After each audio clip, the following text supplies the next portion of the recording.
Čau lidi, dneska tak udělám jednoduchý způsob, jak udělat ram. Takže jako první ramc, jako, no takže jako tak, jako druhý ram sam, no, jako třetí ram sam, jako třetí ram sam, jako čtvrtý, takže a pak ještě jednou hop. A jako pátý hop. Pak jako šestý uděláme hop, raz, dva, tři, čtyři a pak uděláme jako sedm tak a jako osmý takhle uděláme. Takže ramca, raz, dva, tři, čtyři, hop. A jako osmý, takže ramca, jedna, dva, tři, čtyři, hop. Raz, tři, čtyři. A jako devátý uděláme, takže tak. Raz, dva, tři, čtyři, raz, dva, čtyři.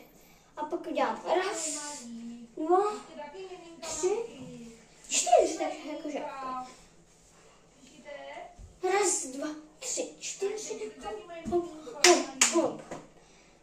Pak teda uděláme raz, dva, tři, čtyři.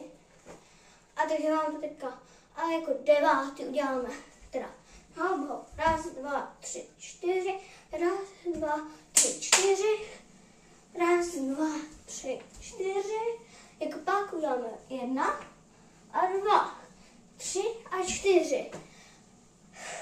To bylo desátý. Tak, teďka vám to ukážu celý.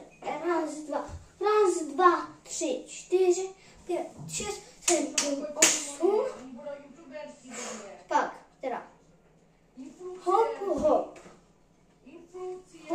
a hop. Ne. Hop. Pak. Raz, dva, jedna, dva, tři, čtyři, raz, dva. Nemohli byste už vydělávat jako ne, tak ne, teda. Raz, dva, tři, čtyři. Hop.